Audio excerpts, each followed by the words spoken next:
बिस्मिल्लाहिर्रहमानिर्रहीम। अस्सलाम वालेकुम। आपके सामने ओवरऑल मुल्की सूरत हाल रखूँगा। इस वक्त सिक्योरिटी के हवाले से खदशात बढ़ते चले जा रहे हैं। जो डेवलपमेंट्स हैं वो सारी रखूँगा। इकॉनमी के हवाले से डेवलपमेंट्स आपके सामने रखूँगा। इमरान खान साहब की सेहत के हवाले से जो अलीमा खानम साहब का ट्वीट है उस पर बात करेंगे। लेकिन अभी जो लेटेस्ट एक इन्फॉर्मेशन आई है आपसे कुछ देर पहले कि फैज़ाबाद में जो रावलपिंडी वाली साइड है तमाम बस अड्डे वहाँ पे खाली करवा लिए गए हैं और उसकी वजूहत मैं आगे चल के आपको बताता हूँ कि रात गए क्यों ये किया गया है। लेकिन पहले ये बता दूँ आपको कि जर्नलिस्ट हैं वहीद मुराद साहब, उन्होंने भी ट्वीट किया हुआ है कि ब्रेकिंग न्यूज़, इस्लामाबाद रावलपिंडी के संगम पर वाक़ई फैज़ाबाद में पुलिस ने सिक्योरिटी खदशात के बायस तमाम बस अड्डे बंद करा दिए। इसी तरह से जर्नलिस्ट हैं फरहान खान, उन्होंने भी लिखा है कि अभी कुछ देर कबल एक दोस्त ने इतला दी है कि पुलिस ने फैज़ाबाद रावलपिंडी में वाक़ई बस अड्डे सिक्योरिटी खदशात की बुनियाद पर खाली करवा लिए हैं। और दोस्त ने मजीद बताया कि मैं जब फैज़ाबाद अड्डे पर पहुंचा तो तमाम लाइटें बंद थीं। पुलिस ने अड्डों के जिम्मेदारों से कहा कि 10 मिनट में अड्डे खाली करो वरना थाने में बंद कर देंगे। वजह सिक्योरिटी खदशात बताए गए हैं। देखें, इस वक्त सिक्योरिटी की सूरत हाल बड़ी तेज़ी से जो है वो बदल रही है पाकिस्तान के अंदर। 3 अतराफ से पाकिस्तान के अंदर दहशतगर्दी और खदशात बढ़ गए हैं। एक तो आपको पता ही है कि परसों रात को पाकिस्तान की जानिब से एयर स्ट्राइक्स की गई हैं अफगानिस्तान के अंदर और पाकिस्तान ने ये बताया कि पाकिस्तान ने वहाँ पे दहशतगर्दों के ठिकानों को जो है वो निशाना बनाया। ज़ाहिर है अफगानिस्तान का मौक़िफ़ इसके बरक्स है, लेकिन साथ ही अफगानिस्तान ने ये कहा कि अब वो जो है वो इसका जवाब देंगे, वो बदला लेंगे। और ज़ाहिर है पाकिस्तान को मेन जो खदशात होते हैं यही होते हैं कि पाकिस्तान के अंदर खुदकुश हमले खुदा न खास्ता करवाए जाएंगे, पाकिस्तान के अंदर हालात ख़राब करवाए जाएंगे और इसीलिए पाकिस्तान के अंदर सिक्योरिटी जो है वो हाई अलर्ट पर है। और इसी सिलसिले में जो फैज़ाबाद के ये वो एरिया है क्योंकि कुछ दोस्तों से पता किया तो उन्होंने बताया कि इस्लामाबाद वाली साइड खुली है, सिर्फ पिंडी वाली साइड जो है वो बंद है। और उन्होंने बताया कि ये मेन वो एरिया बंद है जहाँ पे होटल्स हैं, जहाँ पे वो बाज़ार भी है अंदर और एक तंग सी गलियों में बाज़ार भी हैं। वो साइड बताई जा रही है कि वो साइड मुकम्मल तौर पर बंद है और जो इस्लामाबाद वाली साइड है वो खुली है। लेकिन ज़ाहिर सिक्योरिटी की सूरत हाल पे जिस तरह से मैं आपको अर्ज़ कर रहा हूँ कि क्यों चीज़ें बड़ी तेज़ी से बदल रही हैं। एक तो आपने देखा कि लेफ्टिनेंट कर्नल शहजादा गुलफराज वो शहीद हुए, उनके साथ एक जवान शहीद हुए बनू में। उसके बाद ये अफगानिस्तान में पाकिस्तान ने एयर स्ट्राइक्स जो किया, पाकिस्तान ने बताया कि तरलई में जो इमाम बारगाह के ऊपर हमला हुआ है उसकी वजह से, और ये जो इससे पहले बाजोड़ में एक वाक़या हुआ और ये शहजादा गुलफराज वाला वाक़या हुआ, तो इसके रद्द-ए-अमल में पाकिस्तान ने बताया कि उन्होंने एयर स्ट्राइक जो है वो की हैं। बलूचिस्तान की सूरत हाल आपके सामने है कि 7-8 जवान जो हैं उनको जो है वो दहशतगर्दों ने अगवा कर रखा है और उनकी वीडियोज़ भी आई और इस हवाले से कल जो है वो बताया गया कि उनकी बाजियाबी के लिए कोशिशें जो हैं वो तेज़ कर दी गई हैं।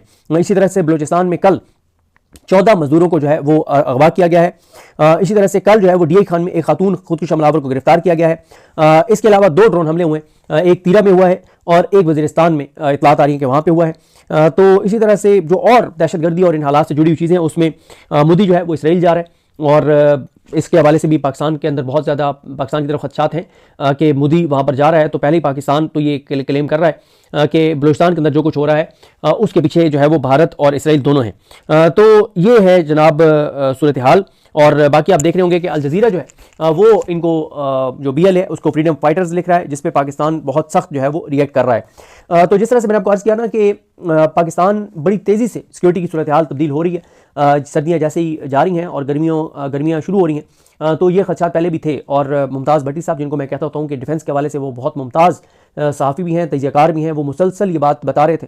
और इसी तरह की कुछ स्टोरीज़ जो हैं वो नुसरत जावेद साहब भी अपने प्रोग्राम में कर रहे थे और इन्हीं खदशात का इज़हार कर रहे थे कि पाकिस्तान के अंदर जैसे ही ये सर्दियाँ जाएंगी और गर्मियाँ शुरू होंगी तो क्योंकि बॉर्डर्स के ऊपर बहुत बर्फ़ पड़ी होती है, तो जैसे ही ये बर्फ़ ख़त्म होगी तो मुख्तलिफ एरिया से दहशतगर्द पाकिस्तान में इंटर होने की कोशिश करेंगे और दहशतगर्दी के वाक़यात तेज़ करने की कोशिश करेंगे।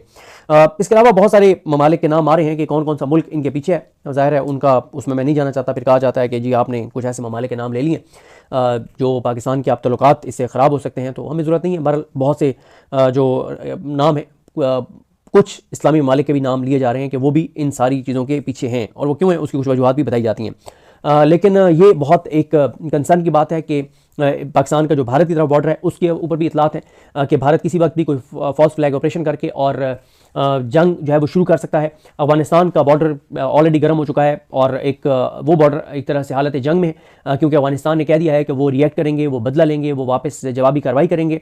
बलूचिस्तान के हालात मैं आपको बता चुका हूँ। तो सिक्योरिटी के हवाले से चीज़ें ठीक नहीं हैं और इसीलिए फिर ये जो फैज़ाबाद में अड्डे एक साइड पे खाली करवाए गए हैं और जो वहाँ पे इस वक्त सर्च ऑपरेशन और सारी चीज़ें चल रही हैं, तो वो शायद इसलिए करवाई गई कि कोई इंटेलिजेंस रिपोर्ट होगी कि वहाँ पे कोई जो अपना दहशतगर्द हैं वो वहाँ पे मौजूद हो सकते हैं, इसलिए ये कार्रवाई जो है वो की जा रही है।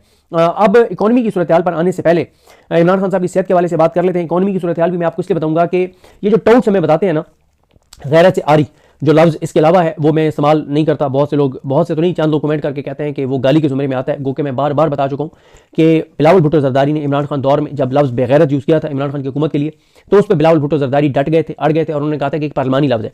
तो इसलिए मैं अब बेगैरत टाउट तो नहीं कहता होता, मैं कहता होता हूँ गैरत से आरी टाउट्स। गैरत से आरी टाउट्स हमें बता रहे थे कि सब अच्छा है, सब ओके है, मुल्क बेहतरीन चल रहा है। लेकिन इस वक्त जो इकोनॉमी की खबरें आ रही हैं, जो दहशतगर्दी की बढ़ती हुई लहर है, ये दोनों चीज़ें ये बताती हैं, जो रेमिटेंस अपना फॉरेन डायरेक्ट इन्वेस्टमेंट की कम होना, ये सारी आगे मैं फिगर्स आपके सामने रखता हूँ, ये सब ये बताते हैं कि मुल्क आगे नहीं बढ़ रहा, मुल्क बड़ी तेज़ी से पीछे जा रहा है। और ये हुकूमत, चाहे वो दहशतगर्दी के खात्मे का मामला हो, इकोनॉमी का मामला हो, हर मामले में ये हुकूमत मुकम्मल तौर पर नाकाम नजर आती है। और पाकिस्तान आज जहां पे इमरान खान की हुकूमत को गिरा के, और जब इमरान खान की हुकूमत को गिराया गया था, पाकिस्तान उस वक्त जहां पे था उससे पाकिस्तान बहुत पीछे चला गया है। कई बरस पाकिस्तान पीछे चला गया है और कई चीज़ें तो इतनी ज़्यादा ख़राब हो गई हैं कि आज भी अगर इक़्तिदार इमरान खान, जिनको पाकिस्तान के लोगों ने 8 फरवरी 2024 को मैंडेट दिया, आज भी अगर इमरान खान के हवाले इक़्तिदार कर दिया जाए तो बहुत ही अरसा लगेगा दोबारा पाकिस्तान को उस मकाम पर लाने के लिए जिस मकाम पर उस वक्त पाकिस्तान 9 अप्रैल 2022 को मौजूद था।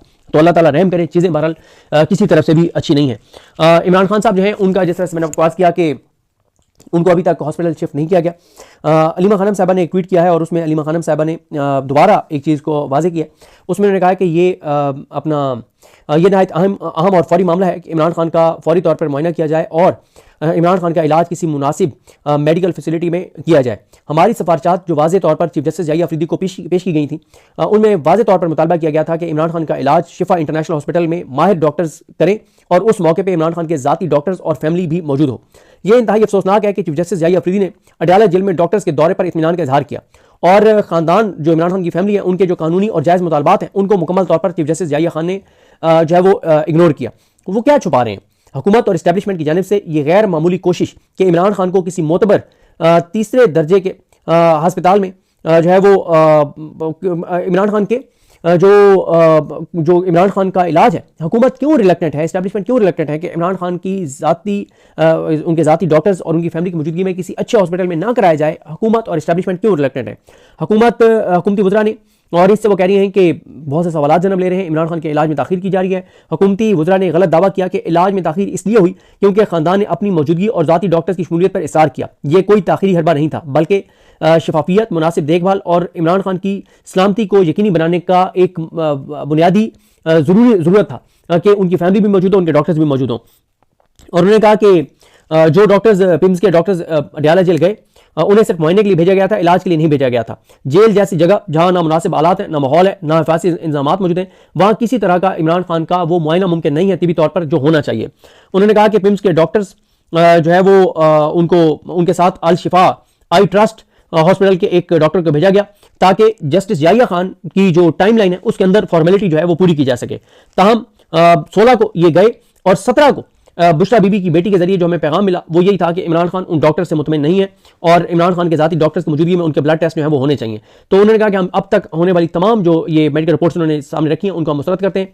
और दोबारा उन्होंने इस बात को उन्होंने हाईलाइट किया है कि इमरान खान साहब की फैमिली की मौजूदगी में, बहनों की मौजूदगी में, उनके ज़ाती डॉक्टर्स की मौजूदगी में उनका मुकम्मल तिबी मुआयना जो है वो होना चाहिए, क्योंकि इतलात है कि शायद इमरान खान साहब के किसी एक डॉक्टर को अब अडयाला जेल के अंदर भेज दिया जाए। इसलिए अलीमा खानम साहब ने ट्वीट करके वाजे कर दिया है कि इमरान खान के किसी एक डॉक्टर को नहीं बल्कि इमरान खान साहब की फैमिली की मौजूदगी में जो है वो उनको हॉस्पिटल ला के और उनका तिबी जो है वो मुआयना किया जाए। और ख़ास तौर पर जो उनकी बहनें कह रही हैं बार बार, और जो इमरान खान साहब ने भी बताया कि उनके ब्लड टेस्ट जो है वो नहीं हो रहे, और इमरान खान की फैमिली ये चाहती है कि उनके ब्लड टेस्ट हों और देखा जाए कि खुदा न खास्ता उनको कोई ऐसी चीज़ तो नहीं दी गई।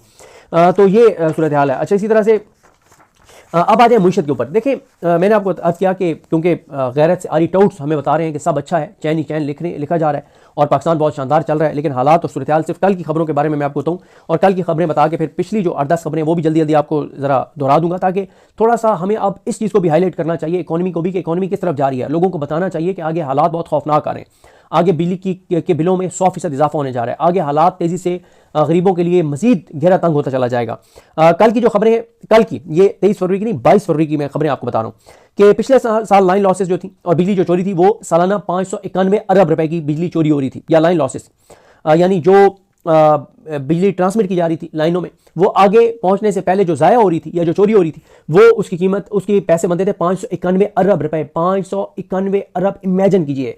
और इस साल जो मुतवक्किल नुकसान है जो शहबाज राना साहब ने बताया वो 637 अरब रुपए। बजाय इसके कि बिजली चोरी कम होती, लाइन लॉसेस कम होते, वो मजीद बढ़ेंगे इस साल और 637 अरब रुपए जो है वो लाइन लॉसेस और बिजली चोरी में जाएंगे। और फिर एक और खबर है कि हुकूमत ने गुज़िश्ता माली साल के 7 माह में यानी जून 2024 से लेके और जनवरी 2025 तक 7 माह में हुकूमत ने जो कर्जा लिया था उसके मुकाबले में इस साल जो 7 माह है यानी 1 जुलाई से लेके और जनवरी के एंड तक उसमें 5 गुना ज्यादा कर्जा लिया है। पिछले साल 7 माह में इन्होंने कर्जा लिया था 408 अरब, इस साल लिया है 1912 अरब। कहां जा रहा है ये पैसा? पिछले 3-4 साल में 35-36 हजार अरब अंदरूनी बैरूनी कर्जा लिया गया। कहां गया वो पैसा?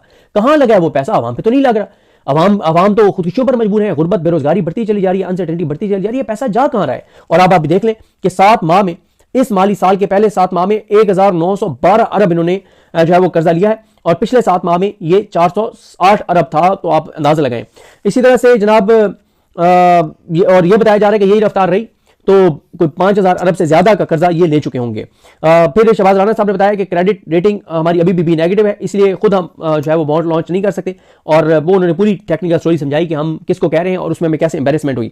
इसी तरह से उन्होंने ये भी बताया शहबाज राना साहब ने कि पाकिस्तान को तो जो है वो जो टैरिफ दिया गया ट्रंप की जानिब से उस पर अभी तक कोई जॉइंट स्टेटमेंट नहीं आई, लेकिन भारत को जो उसने टैरिफ दिया उसके ऊपर स्टेटमेंट आ चुकी है। इसी तरह से रवां माली साल के पहले 7 माह के दौरान बैरूनी सरमायाकारी में 41% मजीद कमी हो गई है, मजीद 41% कमी हो गई है। और उन्होंने बताया है कि अब ये जो पहले रवां माली साल के 7 माह में जो बैरूनी सरमायाकारी हुई है वो 98 करोड़ डॉलर रह गई है।